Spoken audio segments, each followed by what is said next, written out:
కొలసీలకు రాసిన లేఖ 4వ అధ్యాయము 2వ వచనము. కొలసీలకు రాసిన లేఖ 4వ అధ్యాయము 2వ వచనము చదవండమ్మా.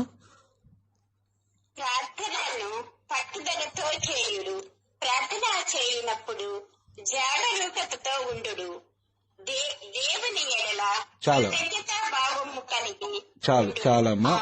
4వ వచనం 2వ వచనం వరకే చాలు. చూడండమ్మా, ఈ వాక్యము ప్రార్థనను పట్టుదలతో చేయుడు, ప్రార్థన చేయునప్పుడు జాగరూకతతో ఉండుడు, దేవుని ఎడల కృతజ్ఞతా భావము కలిగి ఉండుడు. మనం ఈ వాక్యంలో ఒకటి గమనించాలి. పట్టుదలతో ప్రార్థన చేయడము అంటే ఏంటి చెప్పగలరమ్మా? పట్టుదలతో ప్రార్థన చేయగల దేవుని ఇస్తారని మన విశ్వాసంతో పట్టుదలతో ప్రార్థన చేయాలి. ఇంకెవరైనా చెప్పగలరా? పొందేదాకా విడవకుండా ప్రార్థించాలి. దేవుడు మనతో మాట్లాడేదాకా పట్టుదలతో ప్రార్థించాలి. ప్రార్థనలో అలసట, అనుమానము, నేను ప్రార్థన చేస్తే నెరవేరుతుందా, లేదా పట్టుదలతో ప్రార్థన చేస్తూ ఉన్న రోజులలో నేను ఇంకా ఎన్ని రోజులు ప్రార్థన చేయాలి, పట్టుదల సడలింపు జరుగుతుందేమో. కొందరి జీవితాలలో చాలా వరకు ఇదే జరుగుతూ ఉంది. ఇంకా ఎన్ని సంవత్సరాలు నేను ప్రార్థించాలి, ఎన్ని సంవత్సరాలు ప్రార్థిస్తే నా ప్రార్థనను దేవుడు వింటాడు, దేవుని చెంతకు నా ప్రార్థన చేరుతుందో లేదో అని అనుకునేవారు చాలా మంది ఉన్నారు. ఈ వాక్యం ద్వారా మనం తెలుసుకోవాల్సింది ఏమిటి అంటే, పట్టుదలతో ప్రార్థన చేయడం మొదటిది. రెండవది జాగరూకతతో ఉండడం. అంటే మనం చేసే ప్రార్థన, పట్టుదల కలిగిన ప్రార్థనలో ఏమాత్రం జాడత్వం ఉండకూడదు, జాగరూకత ఉండాలి. ఏమాత్రము జాడత్వం అంటే అశ్రద్ధ, రోజు చేస్తూ ఉన్నాను కదా అని ఆ దేవుని పైన ఉన్న విశ్వాసాన్ని మనం కోల్పోవద్దు. రెండవదిగా అలవాటు ప్రకారము ప్రార్థన చేయకూడదు, పట్టుదలతో ప్రార్థన చేయాలి ఖచ్చితంగా. మూడవదిగా కృతజ్ఞతాభావముతో మనం చేసే ప్రతి ప్రార్థన కూడా దేవునికి కృతజ్ఞతలు తెలియచేస్తూ ప్రార్థన చేయాలి. కృతజ్ఞతలు తెలియచేస్తూ ప్రార్థనలు అంటే ఏంటి అనగా, గత జీవితములో దేవుడు మనకు చేసిన అద్భుతాలు కావచ్చు, స్వస్థలు కావచ్చు, ఏవైనా సరే వాటన్నిటిని కూడా ఘనపరుస్తూ, దేవుని మహిమపరుస్తూ, దేవునికి కృతజ్ఞతాస్తుతులు చెల్లిస్తూ మనం ప్రార్థించాలి. వాక్యాన్ని మనం చాలా జాగ్రత్తగా ఆలకించాలి. ఇందులో 3 ముఖ్యమైన విషయాలు పునీత పౌలు గారి ద్వారా మనకు తెలియచేస్తున్నాడు నేడు దేవుడు. పట్టుదల, ఎప్పుడు కూడా పట్టుదల సన్నగిలకూడదు. ఒక విద్యార్థి, స్టూడెంట్స్ మంచి మార్కులతో పాస్ అవ్వాలి అంటే తనలో ఎంతో పట్టుదల ఉండాలి. ఒక యువకుడు జాబ్ కొరకు ప్రయత్నిస్తూ ఉంటే ఆ ప్రయత్నము అప్రయత్నముగా ఉండకూడదు. వస్తే వస్తుందిలే, లేకపోతే లేదులే అని పట్టుదలతో ప్రయత్నించాలి. ఇలా చాలా ఉంటాయి. ఒక రైతు, ముఖ్యంగా ఈ రోజుల్లో మనం చూస్తూ ఉన్నాం, వర్షాభావం లేదు, మనకి వర్షాలు పడడం లేదు. ఈ రోజు చాలా మంది రైతులు ఎన్నో ఆశలు పెట్టుకొని ఎంతో పట్టుదలతో ఉన్నారు. ఆకాశం వైపు చూస్తూ ఉన్నారు, చినుకు ఎప్పుడు రాలుతూ ఉందా అని. తను చేసే ప్రయత్నం అంతా చేస్తూ ఉన్నాడు నేడు రైతు. చివరకు వర్షం పడాలి, అది దేవాది దేవుడు కురిపించాలి. అనేది ఒక విశ్వాసము, ఒక పట్టుదలతో కలిగి ఉంటున్నాడు రైతు. ప్రతి దానికి కూడా, మనం చేయు ప్రతి దానికి కూడా పట్టుదల ఎంతో అవసరమని మనకు చాలా బాగా తెలుసు. కానీ దేవుని సన్నిధిలో మనం మోకరిల్లినప్పుడు మన ప్రార్థన పట్టుదల గలదై ఉండాలి. రెండవదిగా జాగరూకతతో ఉండాలి. మూడవదిగా కృతజ్ఞతాభావంతో ఉండాలి. మనం బైబిల్ గ్రంథంలో చాలా మందిని చూస్తూ ఉన్నాం. చాలా మంది పట్టుదలతో, విశ్వాసం కోల్పోకుండా, ఎలాంటి శోధనలు ఎదురైనా కూడాను, ఎలాంటి అవమానాలు ఎదురైనా కూడాను వాటన్నిటినీ దేవుని పాదాలకు అర్పిస్తూ ఏమాత్రము కూడా పట్టుదల కోల్పోకుండా జాగరూకతతో, అంటే మెలకువతో, కృతజ్ఞతాభావంతో, కృతజ్ఞతలు తెలియజేస్తూ దైవ సన్నిధిలో ఎంతో మంది ప్రార్థన చేసినట్లుగా మనం పవిత్ర గ్రంథంలో చూస్తూ ఉన్నాం.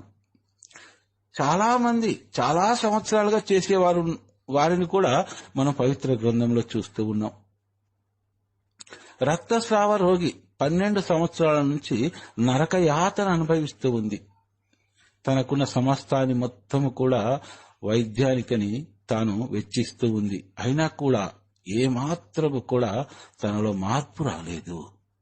చివరకు దీన స్థితిలో తాను దేవుని ఆశ్రయించడం జరిగింది.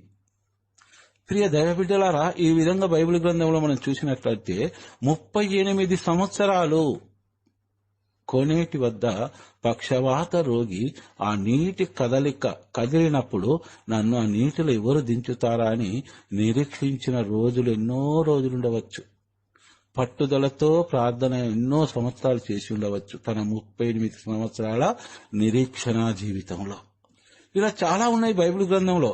మనం అనుకుంటాము పట్టుదలతో ప్రార్థన చేయడం అంటే ఏంటి అన్నప్పుడు మనకు ఎప్పుడైతే ఆ క్వశ్చన్ మనలో వస్తూ ఉందో మనకు సరి అయిన సమాధానం కావాలంటే దేవుని ద్వారానే మనకు లభిస్తూ ఉంది. అది దేని ద్వారా లభిస్తూ ఉన్నది అనగా పవిత్ర గ్రంథం మనం ఎప్పుడైతే చదవగలుగుతామో ప్రతిదీ కూడా దేవుడు మనతో మాట్లాడడానికి సిద్ధంగా ఉన్నాడు.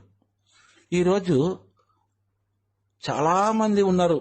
దేవుని చెంత నుండి ఎన్నో గొప్ప గొప్ప వరాలను, ఫలాలను పొందుకున్న వారు చాలా మంది ఉన్నారు. కేవలం బైబిల్ గ్రంథంలోనే కాదు, కానీ నేడు మన జీవితాలలో చూసినట్లయితే వారు సాక్ష్యాలు చెప్పడాన్ని మనం చూస్తున్నాం కదా. దాన్ని బట్టి కూడా మన దేవుడు ఎంత గొప్పవాడో మనకు తెలుస్తూ ఉంది. ఈరోజు మనం ఒకరి గురించి ధ్యానించుకుందాం. పట్టుదలతో ప్రార్థన చేస్తే దేవుడు మనకు ఎంతగా మనని ఆశ్చర్యంలో ముంచెత్తే విధముగా దేవాది దేవుని ఫలాలు, వరాలు, కృప, స్వస్థలు ఉంటాయో మనం ఒక వాక్యం ద్వారా మనం గుర్తు చేసుకుందాము.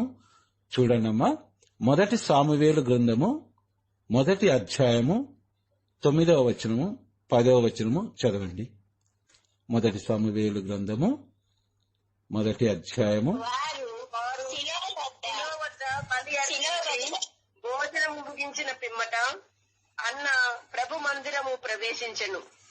అప్పుడు యాజకుడైన ఏలి ప్రత్యక్ష గుడారము చెంత కూర్చుండి ఉండెను.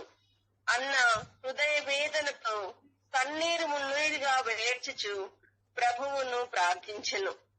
సైన్యంలో అధిపతి అయిన చాలా అమ్మ ఒకటి గమనించండి దయచేసి.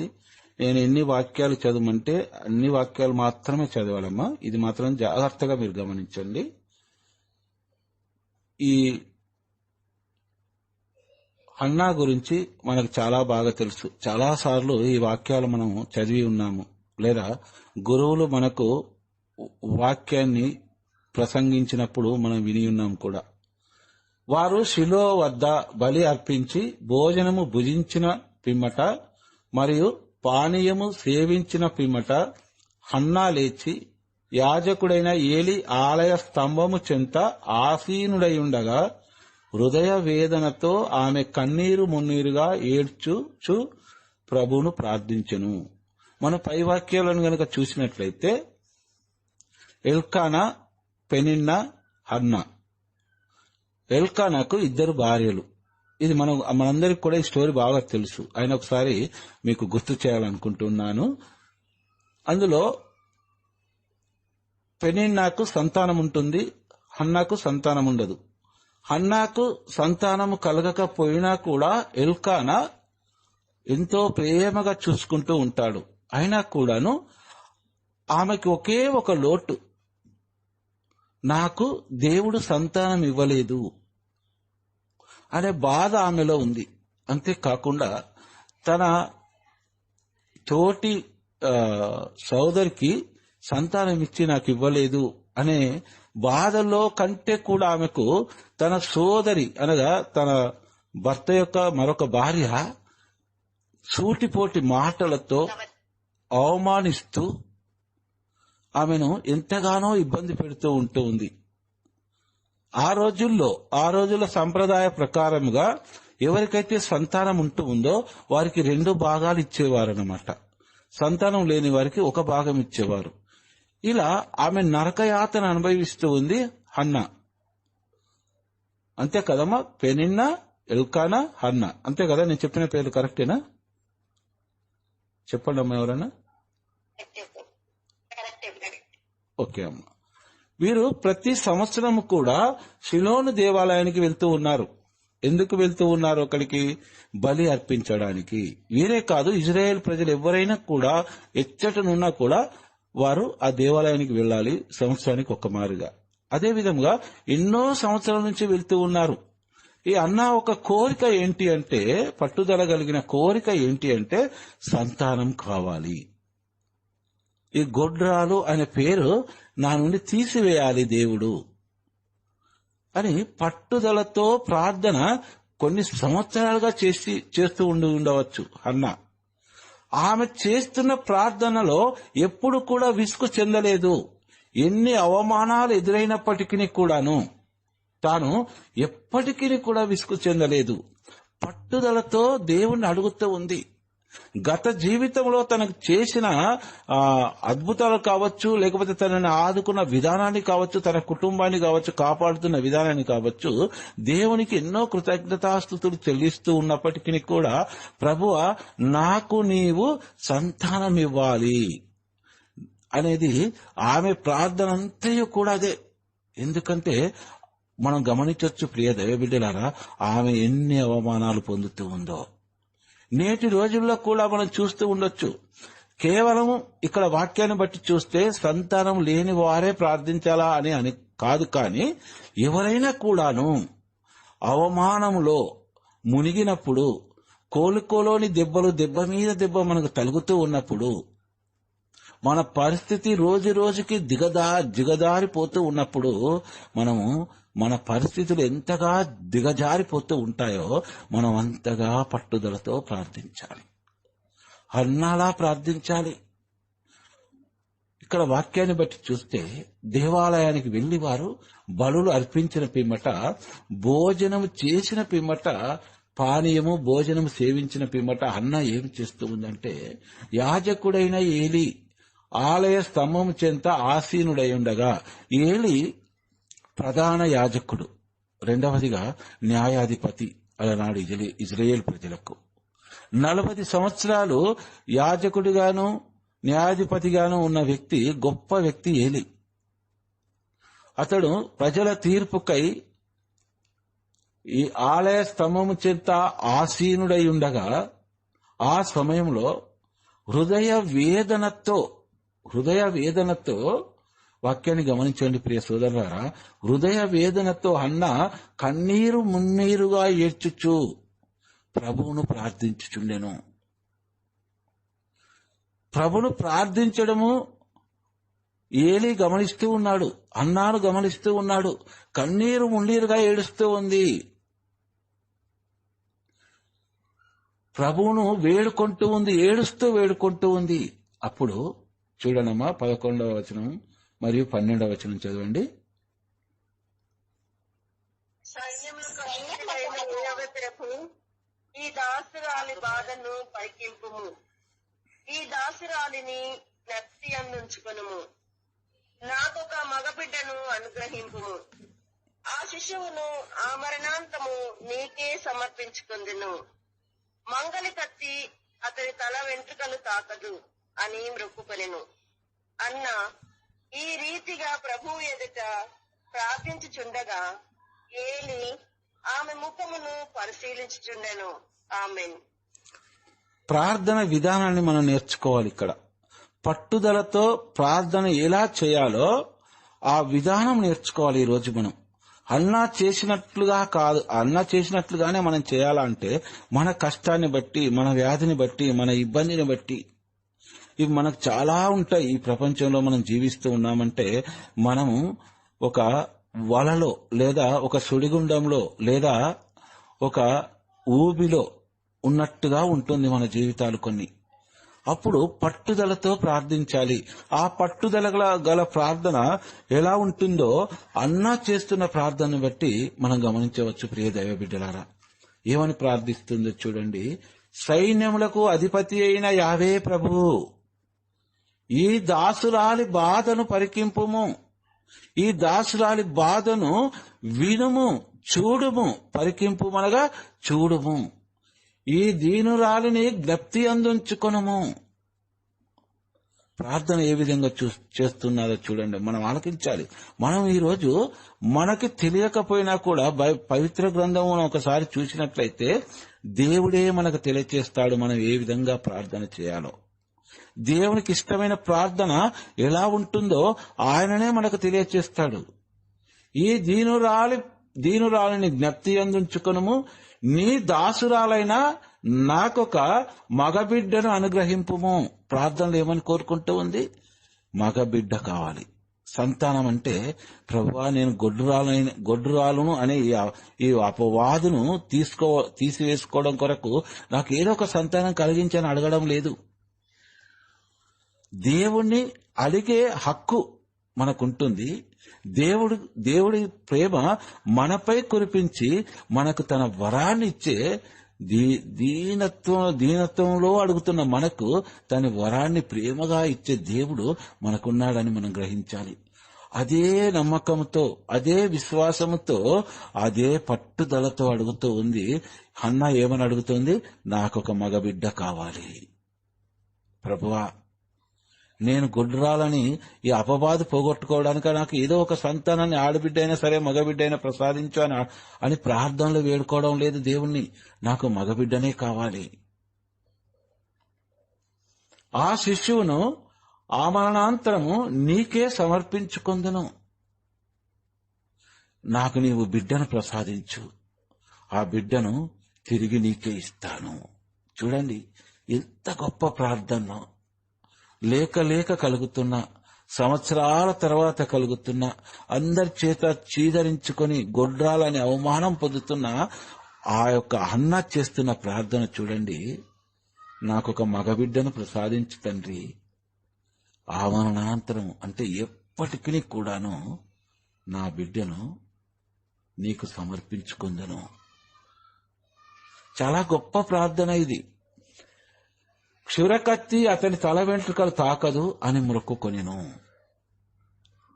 నా బిడ్డను నీకే అర్పిస్తాను, కానీ నాకు మగబిడ్డను ప్రసాదించు. ఒక తల్లి చేసిన ప్రార్థన, ఒక తల్లి చేసే ప్రార్థన ఎంత శక్తివంతమైందో ఈ ప్రార్థన ద్వారా మనం తెలుసుకోవచ్చు. ఈరోజు సమూవేలు తన కుమారుడైన సమూవేలు ఒక గొప్ప ప్రవక్త. ఆ తల్లి ఎన్ని సంవత్సరాలు నిరీక్షణ జీవితం గడిపిందో తెలియదు, ఎన్ని అవమానాలు భరించిందో తెలియదు, ఎన్ని చీదరింపులకు గురి అయిందో తెలియదు. దేవుణ్ణి అడుగుతూ ఉంది కదా, నాకు మగబిడ్డను ప్రసాదించు, నీకే అర్పిస్తానా బిడ్డను. అమ్మ, అర్థమవుతుంది కదా మీకు వాక్యము?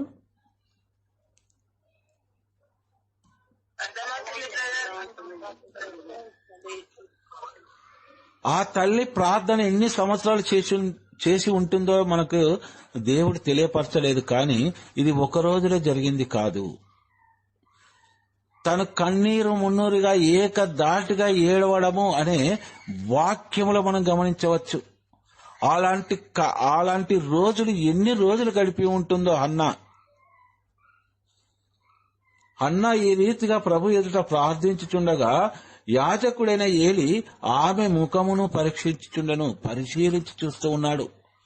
న్యాయస్థానం తన సింహాసనం మీద కూర్చుని హన్నా వైపు చూస్తూ ఉన్నాడు. హన్నా ప్రార్థిస్తూ ఉండగా 13, 14 వచనాలు చదవండి అమ్మా. అన్న హృదయమునుండే ప్రార్థన చేసుకొని చుండెను. ఆమె పెదవులు కదులుచుండెనివి కాని నోటి నుండి మాట మాత్రము వెలువడటలేదు. కావున ఏలి ఆమె తప్ప త్రాగి కైపెక్కి ఉన్నదనుకొని, ఎంతసేపిట్లు మత్తుతో మసలడువు, ఆ ద్రాక్ష సారాయమిక వదిలించుకో అనెను. అన్న చాలమ్మా. హన్నా హృదయమునందే ప్రార్థన చేసుకొని చుండెను. ఆమె పెదవులు కదలాడుచుండునేవి కాని నోటి నుండి మాట వెలువడడం లేదు. ఆమె ప్రార్థన ఎలా ఉంది? గొంతెత్తి అరవడం లేదు, పెద్దగా కేకలు వేయడం లేదు. హృదయముతో ప్రార్థిస్తూ ఉంది. హృదయం శోకిస్తూ ఉంది. ఆమె పెదవులు మాత్రమే కదిలేట్లు కనబడుతూ ఉన్నాయి యాజకుడైన ఏలికి మాత్రమే. కానీ ఆమె ఎలా ప్రార్థిస్తూ ఉంది దేవుణ్ణి? ఆమె హృదయం ప్రార్థిస్తుంది, హృదయముతో వేడుకుంటూ ఉంది. ఈరోజు మనం చేస్తున్న ప్రార్థనలకు కూడా అలానే ఉండాలి. దేవుడు అంటున్నాడు, నేను అల్లరికి కర్తను కాను అంటున్నాడు. పవిత్ర గ్రంథంలో మనం చదవచ్చు ఆ వాక్యాన్ని. దైవ సన్నిధిలో ఉండి ఆమె ప్రార్థిస్తూ ఉన్నప్పుడు, హృదయముతో ప్రార్థిస్తూ ఉన్నప్పుడు ఏలికి ఎలా అనిపిస్తుందంటే ఆమె తప్పత్రాగి కైపెక్కి తూలుతూ ఉన్నట్లుగా కనిపిస్తూ ఉంది. ఆమె పూర్తిగా దైవ సన్నిధిలో లీనమైపోయింది. ఆమె హృదయంతో ప్రార్థిస్తూ ఉంది. ఆమె వెంట కన్నీరు కారుతూ ఉన్నాయి ఏకదాటిగా. కానీ అంతకంటే ఎక్కువ హృదయం నుండి కారుతూ ఉన్నాయి కన్నీళ్లు. హృదయము ఏడుస్తూ ఉంది. అప్పుడు అది గమనించిన యాజకుడైన ఏలి ఈమె తప్ప త్రాగి కైపెక్కి ఉన్నదనుకొని అప్పుడు ఆమెతో అంటూ ఉన్నాడు, నీవు ఇంకా ఎంతసేపు ఇట్లు మత్తుతో మసలెదవు అంటే తులతూగెదవు. ఆలయానికి త్రాగి రాకూడదని నీకు తెలియదా? ఆ ద్రాక్షారాయమిక వదిలించుకో, ఆ మత్తిక వదిలించుకో అని ప్రార్థన చేస్తున్న హన్నాను గమనిస్తున్న యాజకుడైన ఏలి మాట్లాడుతున్న మాటలు ఇవి. ఒక ప్రవక్త మాట్లాడుతున్న యాజకుడు మాట్లాడుతున్న మాటలు. యాజకుడు ఆమె పైరూపాన్ని చూస్తూ ఉన్నాడు, కానీ ఆమె హృదయం ఎంత ద్రవించిపోతూ ఉంది. దేవుని కోరుకుంటూ ఉంది, నాకు ఒక మగబిడ్డను ప్రసాదించు తండ్రి అని పట్టుదలతో ప్రార్థిస్తూ ఉంది హన్నా. ఇలాంటి రోజులు హన్నా జీవితంలో ఎన్నో గడిచిపోయి ఉండవచ్చు. మనం పవిత్ర గ్రంథాన్నే చూడాలి ఎప్పుడైనా సరే. నేను ఎలా ప్రార్థించాలి, నేను విశ్వాసాన్ని ఎలా కోల్పోతున్నాను, కొన్ని రోజులు మాత్రమే ప్రార్థన చేయగలుగుతున్నాను, ప్రార్థనలో కూర్చోగానే కళ్ళు మూసుకోగానే ఏవేవో శోధనలు, ఏవేవో ఆలోచనలు వస్తూ ఉన్నాయి. మనిషిగా నేను ఆలయంలో ఉంటున్నానే కానీ నా మనసంతా కూడా ఎక్కడెక్కడో వెళ్లిపోతూ ఉంది. నేను నిండు విశ్వాసంతో ప్రార్థించలేకపోతున్నాను అనే బాధపడే దైవ బిడ్డలు కూడా చాలా మంది ఉన్నారు. అన్నా ప్రార్థనను మనం ఆలకించాలి. అన్నా ఎలా చేయగలిగిందో ఒక్కసారి మనం ఈ వాక్యాలను, ఎప్పుడైతే మన విశ్వాసం కోల్పోతున్నామని మనకు అనిపిస్తూ ఉందో అప్పుడు ఒకసారి ఈ వాక్యాలను మనం చదువుకోవాలి. మనకు అర్థమయ్యేంత వరకు చదువుకోవాలి. ఆ రోజు హన్నా ప్రార్థనలు దేవుడు ఎందుకు ఆలకించాడు, అన్నా ఎలా ప్రార్థించింది, ఈ రోజు నేను ఎందుకు అలా ప్రార్థించలేకపోతూ ఉన్నాను, అలా ప్రార్థించాలని పట్టుదలతో నేను ప్రార్థనలో కూర్చున్నప్పుడు నాకెందుకు వస్తున్నాయి కొన్ని శోధనలు. అన్నా కూడా చాలా సార్లు శోధనలు ఎదుర్కొని ఉండవచ్చు. ప్రియ సోదరులారా, ప్రార్థన ముందు వాక్యంలో మనం చదువుకున్నట్లుగా పట్టుదల గలదై ఉండాలి. ఏమాత్రము ప్రార్థనలో పట్టుదల లేని ప్రార్థన అవిశ్వాసం అని అనబడుతుంది.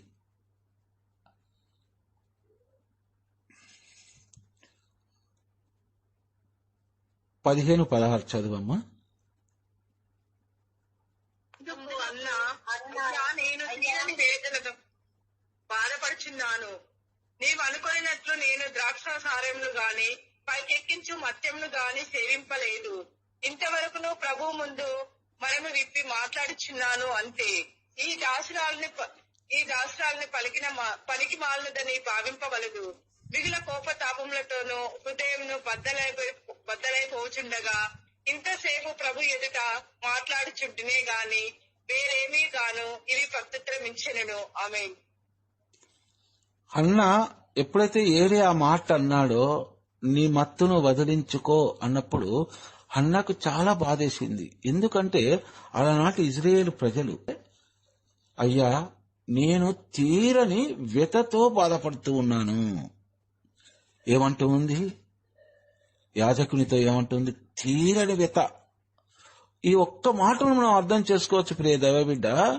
ఆమె ఎన్ని సంవత్సరాలు ప్రార్థించి ఉంటుంది. మనం కూడా ఈ రోజుల్లో అంటాం, కొంతమంది నోటి కూడా వింటాం, తీరని వ్యతతో ఉన్నాను నేను, నన్ను ఇప్పుడు డిస్టర్బ్ చేయకు, నన్ను ఏం మాట్లాడించవాకు అంటాం మనం. అదేవిధంగా ఆయనకి ఏమని సమాధానం ఇస్తూ ఉందంటే, అయ్యా నేను తీరని వ్యతతో బాధపడుతూ ఉన్నాను. ఆమెలోని బాధ, ఎందుకంటే ఆమె పెద్దగా కేకలు ఇవ్వడం లేదు. ప్రభువా నన్ను మన్నించు, నాకు సంతానం కలిగించు అంటేనేమో ఏలియాకి వినపడాయేమో, కానీ ఆమె హృదయముతో ప్రార్థిస్తూ ఉంది, హృదయముతో దుఃఖిస్తూ ఉంది. కాబట్టి ఆమె తులతూగుతున్నట్లుగా ఏలియాకు కనబడుతుంది. కాబట్టి ఏలియా అన్న మాటకు సమాధానం ఇస్తూ ఏమంటుంది అంటే, నేను ద్రాక్షారాయము కాని కైపెక్కించు మద్యమును కాని సేవింపలేదు. ఇంతవరకును ప్రభు ముందు మనసు విప్పి మాట్లాడుచున్నాను అంతే. నేనేం చేస్తున్నాను? మనసు విప్పి మాట్లాడుతున్నాను. ఎందుకు మనసు విప్పి మాట్లాడుతున్నాను? తీరని వేదతో బాధపడుతూ ఉన్నాను నేను. ఇది ఒకరోజు బాధ కాదు, ఒకరోజు వేతన కాదు, ఇది ఎన్నో రోజుల నుంచి నేను ఇలానే బాధపడుతూ ఉన్నాను అని ఏలీకి తెలియచేస్తూ ఉంది ప్రియ దైవ బిడ్డ. ఈ దాసరాలు పనికి మాలినదని భావింపవలదు. పనికి మాలిననే మాటకు నీచమైనది అని అర్థం అన్నమాట. నేటి రోజుల్లో నేను అంత నీచమైన స్థాయికి నేను ఇంకా దిగజారలేదయ్యా. నేను పనికి మాలిన దానిని కాదు, మీరు అలా భావింపకూడదు. మిగుల కోపతాపములతో హృదయము బ్రద్దలైపోచుండగా ఇంతసేపు ప్రభు ఎదుట మాటలాడుచుంటేనే గాని వేరేమి కాదు అని సమాధానమిచ్చెను. ఈ వాక్యాన్ని గమనించండి. కోపతాపములతో హృదయము బ్రద్దలైపోచుండగా దేవుని అడుగుతూ ఉంది, బ్రతిమాలుతూ ఉంది. నాకెందుకు ఇవ్వవు తండ్రి అని దేవునిపై కోపిస్తూ ఉంది. నేను చేసిన నేరం ఏంటి? నేను ఎందుకు ఇన్ని అవమానాలు పొందాలి? మనం కూడా దేవుని ప్రశ్నిస్తాం కదా ఈ రోజుల్లో. అదే విధంగా అన్నమాట. కానీ పట్టుదలతో ప్రార్థిస్తుంది. ఇది మర్చిపోవద్దు. మనం విశ్వాసముతో ప్రార్థిస్తుంది, పూర్ణ ఆత్మతో ప్రార్థిస్తూ ఉంది హన్నా. హృదయము బ్రద్దలైపోచుండగా, నా హృదయం ఎలా ఉందంటే బ్రద్దలైపోతుంది. ఒక గ్లాసు ఎలా భూమిపైన పలిగితే చెల్లా చెదురుగా బ్రద్దలైపోతూ ఉందో ఆ విధముగా ఉంది నా హృదయం. ఇప్పుడు తన పరిస్థితిని వివరిస్తూ ఉందన్నమాట ఏలికి. ఇంతసేపు ప్రభు ఎదుట మాటలాడుచుంటేనే గాని వేరేమియూ కాదు. ప్రభు ఎదుట ఇంతసేపు నేను మాట్లాడుతూ ఉన్నాను, కానీ నా మాటలు మీకు ఎవ్వరికి కూడా అర్థమవ్వవు, వినబడవు. నా మాటలు వింటున్నది నా దేవుడు వింటూ ఉన్నాడు. నా స్వరాన్ని ఆయనకు వినబడుతూ ఉంది. మానవ పరంగా ఎవ్వరికి కూడా వినపడదు. బ్రద్దలైపోయిన నా హృదయాన్ని చూస్తూ ఉన్నాడు నా తండ్రి, నా దేవుడు చూస్తూ ఉన్నాడు. కాబట్టి నేను ఆయనతో మాట్లాడుతూ ఉన్నాను అంటూ ఏలికి తన లోని బాధను అంతా కూడా వివరిస్తూ ఉంది అన్న. చదవండమ్మా 17-18 వచనాలు. ఏలి అట్లయినా ప్రశాంతంగా పోయిరమ్ము, ఇశ్రాయేలు దేవుడు నీ మనవి ఆలించుగాక అని చెప్పెను. అంతటా అన్న, అయ్యా ఈ దాసిరాలిని అనుగ్రహింపుడు, అదియే చాలు అని పలికి తన తావునకు వెళ్లిపోయెను.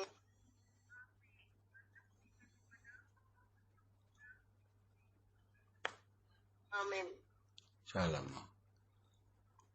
అప్పుడు సమాధానం ఇచ్చిన తర్వాత యాజకుడైన ఏలీ ఇలా అంటున్నాడు, అట్లయినా అమ్మ ప్రశాంతంగా పోయిరమ్ము, ఇశ్రాయేలు దేవుడు నీ మనవి ఆలించునుగాక ఆశీర్వదిస్తున్నాడు. యాజకుని ఆశీర్వాదము చాలా గొప్ప ఆశీర్వాదము. దేవుడే పలికిస్తాడు. దేవుడే స్వయముగా మన చెంతకొచ్చి మనతో మాట్లాడడం కాదు, కానీ యాజకులతో, తోటి వారితో మనకి చాలా విషయాలు మనకు తెలియజేస్తూ ఉంటాడు దేవుడు. మనం ఏ విధముగా వెళ్ళాలి, ఏ మార్గంలో వెళ్ళాలి, ఎందుకు వెళ్ళాలి, ఆ మార్గంలో ఎందుకు వెళ్ళకూడదో కూడా మన తోటి వారితో మనకి తెలియజేస్తూ ఉంటాడు. ఇది యాజకుడైన ఏలీ మాట్లాడుతున్న మాట కాదు. దేవుడు హన్నా ప్రార్థన ఆలకించి ఏలీ ద్వారా హన్నాకు ఇస్తున్న ఒక వరం. ఏంటది? ప్రశాంతముగా పోయిరము, ఇశ్రాయేలు దేవుడు నీ మనవిని ఆలించునుగాక.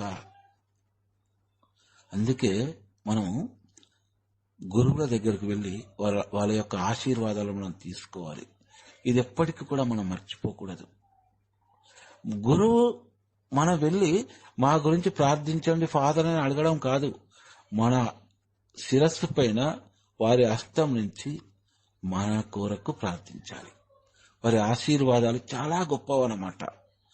ఏ దేవుడు వారి నోటి గుండా ఆ సమయమున ఏమి పలికిస్తాడో మనకు తెలియదు ప్రియ సోదరులారా. చూడండి, ఇక్కడ ఏలీ అంటున్న మాట చాలా గొప్ప మాట. ఇశ్రాయేలు దేవుడు నీ మనవి ఆలించునుగాక. ఇప్పటి వరకు నీవేమైతే ప్రార్థించావో అవన్నీ కూడా ఆ దేవుడు విన్నాడు. ఇక నీవు ప్రశాంతంగా పోయిరమ్ము అంటే దానికి అర్థం ఏంటి? నీవు కోరుకున్న కోరిక నెరవేరు. అంతటా హన్నా, అయ్యా ఈ దాసురాలిని అనుగ్రహింపుడు, అదియే చాలు అని పలికి తన తావునకు తాను వెళ్లిపోయాను. ఆమె అన్నము తిన్న పిమ్మట దుఃఖము కూడా తీరిపోయాను. చూడండి ప్రియ దైవ బిడ్డ, చాలా గొప్ప మాట ఇది. దేవుని యొక్క ఆశీర్వాదాన్ని పొందుకుంది, దేవుడిచ్చే వరాన్ని స్వీకరించింది ఆమె. అప్పుడు ఏలీ అన్న ఆ మాటకు ఎంతో సంతోషపడి వారి దగ్గరికి వెళ్లిపోయి అన్నము తిన్న పిమ్మట దుఃఖము కూడా ఆగిపోయాను. ఆమెలో ఉన్న బ్రద్దలైపోయిన ఒక గాజు లాంటి హృదయము ఇప్పుడు ఎలా ఉంది?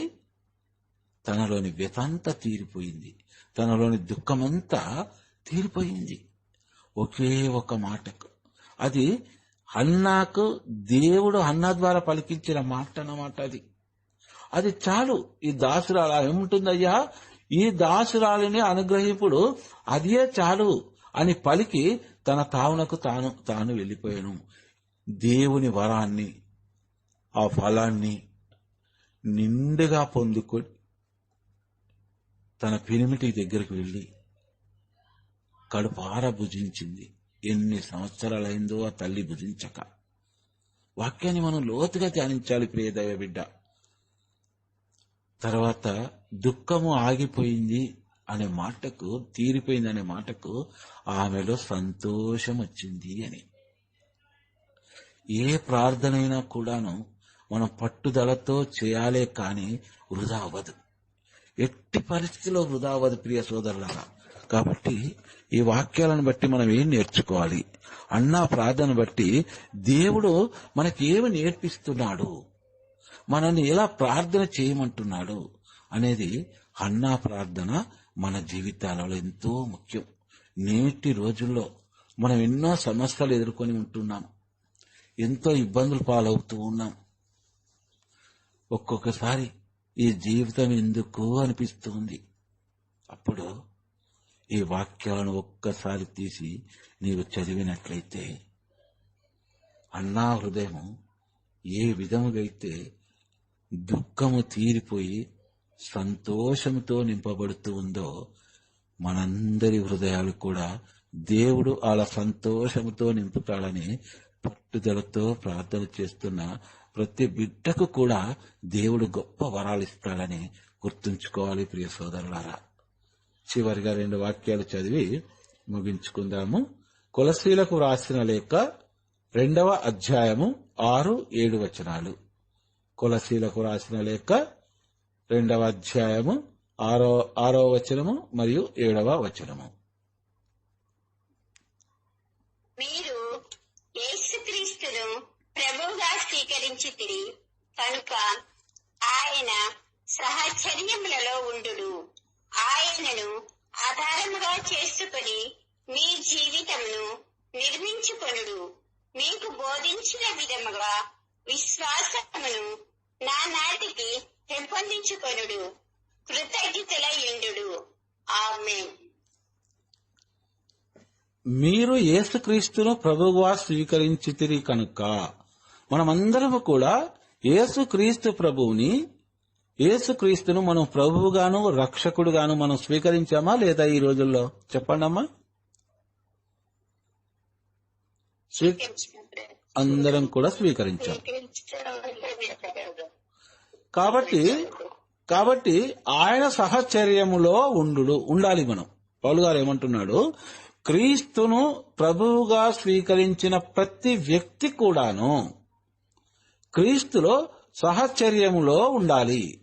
సహచర్యం అంటే ఏంటమ్మా? చెప్పగలరు ఎవరన్నా?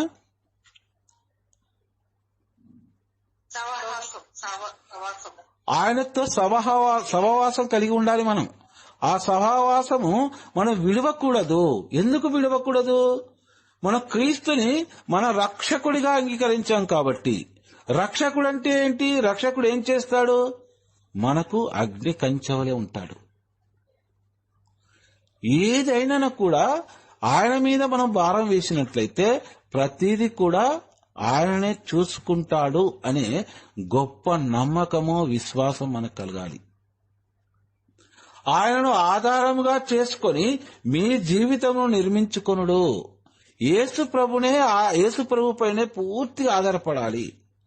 మనకి ఎవరిపైన కూడా ఆధారపడకూడదు. ప్రభువా, నాకు కష్టం వచ్చినా, సుఖం వచ్చినా, దుఃఖం వచ్చినా, సంతోషం కలిగిన ప్రభువా, అన్ని నీవే, పూర్తిగా నీ పైన నేను ఆధారపడుతూ ఉన్నాను. నా జీవితాన్ని నిర్మించుకోవాలంటే నేను పూర్తిగా నీ మీద ఆధారపడాలి. కాబట్టి ప్రభువా, నేను నిన్ను నా రక్షకుడిగా ఎన్నుకున్నాను కాబట్టి నాకు ఆధారము నీవే. నిర్మించుకోవడం అంటే పాపపు జీవితంలో ఇప్పుడు మనం ఉన్నాం. ఆ పాపపు జీవితాన్ని వదిలివేసి యేసుక్రీస్తుని మన ప్రభుగా ఒప్పుకున్న తర్వాత మనం చేయవలసింది ఏంటి అంటే నూతనముగా మనం నిర్మింపబడాలి, కట్టబడాలి. ఆయనతో మనం ఎప్పుడైతే సహవాసం చేస్తామో మనము ఆయనలో కట్టబడుతున్న వారం, నిర్మించుకున్న దేవుడు మనం నూతనముగా నిర్మిస్తూ ఉన్నాడనమాట. మన పూర్వ జీవితాన్ని మొత్తం వదిలివేయాలి. ఈ లోక సంబంధమైన జీవితాన్ని మొత్తం వదిలివేసి క్రీస్తులో నూతనముగా మనం నిర్మింపబడాలి. మీకు బోధించిన విధముగా విశ్వాసమును నానాటికి పెంపొందించుకొనుడు. మనం ఎన్నో వాక్యాలను వింటూ ఉన్నాం. ఎంతో మంది బోధకులు, సువార్తికులు, గురువులు చాలా మంది మనకి వాక్యాన్ని బోధిస్తూ ఉన్నారు. మనం వాటన్నిటిని ఆలకిస్తూ వదిలివేస్తూ ఉన్నామా? లేదా ఆ ప్రతి వాక్యాన్ని, దైవ వాక్కుని విని రోజుకి ప్రతిరోజు కూడా విశ్వాసములో మనం ఎదుగుతూ ఉన్నామా? ఒక మొక్కను మీరు నాటి చూడండి ప్రియ సోదరులారా, దానికి నీరు పోయకపోతే అది ఎండిపోతూ ఉంది. అది నీరు పోస్తే రోజుకి ఎదుగుతూ ఉంది. మనము కూడా ఒక మొక్క లాంటి వారం. నీరు అంటే వాక్కు. ఆ వాక్కు మనకు కావాలి. ఆ వాక్కును ఆలకిస్తున్న మనము ఆలకిస్తూ కూడా ఎదుగుతలేము అంటే యేసుక్రీస్తు అంటాడు సువార్త గ్రంథాలలో, ఈ చెట్టుకి చేయవలసిన అన్ని కూడా మనం చేసి ఉన్నాము, అనేది ఫలించడం లేదు, ఎందుకు ఇది ఇంత స్థలాన్ని ఆక్రమించుకుంటుంది, దీన్ని నరికివేయని తోటమాలితో అన్నప్పుడు, అయ్యా ఈ 1 సంవత్సరం ఓపిక పట్టండి అని బ్రతిమాలుతాడు. మనము దేవుని నోటి గుండా ఆ మాట మనకు వర్తించకూడదు ప్రియ సోదరులారా. కాబట్టి ఇక్కడ ఏమని చెప్తుంది వాక్యం మనకి, మీకు బోధించిన విధముగా విశ్వాసమును నానాటికి పెంపొందించుకునుడు. మనం ఎంతైతే వాక్యాన్ని ఆలకిస్తూ ఉంటామో లేదా చదువుతూ ఉంటామో మనము అంతగా విశ్వాసములో ఎదగాలి, కానీ దిగజారిపోకూడదు. ఎందుకు ప్రయోజనం లేని ఒక క్రైస్తవుడిగా మనం మిగలకూడదు. మనం నిలబడ్డ చోటు, ఆ చోటు ఆక్రమించుకోకూడదు. వేస్ట్ అంటున్నాడు దేవుడు. నీవు ఈ భూమి మీద ఉండి వృధా అంటున్నాడు. నరికివేయబడిన చెట్టుతో సమానం అంటున్నాడు. వాక్యాన్ని ఆలకించి కూడా మనలో నానాటికి రోజు రోజుకి విశ్వాసంలో మనం ఎప్పుడైతే పెంపొందుతూ ఉంటామో దేవుడికి మనం ఇష్టమైన బిడ్డలుగా ఉంటాము. అమితముగా కృతజ్ఞతులై ఉండు. దేవుడికి మన శాయశక్తుల మనం దేవుడు చేసే ప్రతి కార్యానికి కూడా మనమైన కృతజ్ఞతలు తెలియజేస్తూనే ఉండాలని ప్రియ సహోదరి సహోదరులారా, పట్టుదలతో మనం ఎప్పుడైతే ప్రార్థిస్తామో దేవుడు ఆలకిస్తాడనే విశ్వాసం మనలో కలగాలి. ఈ చిన్ని వాక్యాన్ని దేవుడు దీవించునుగాక. ఆమేన్. ఆమేన్. ఆమేన్. ఆమేన్. ఆమేన్. ఆమేన్.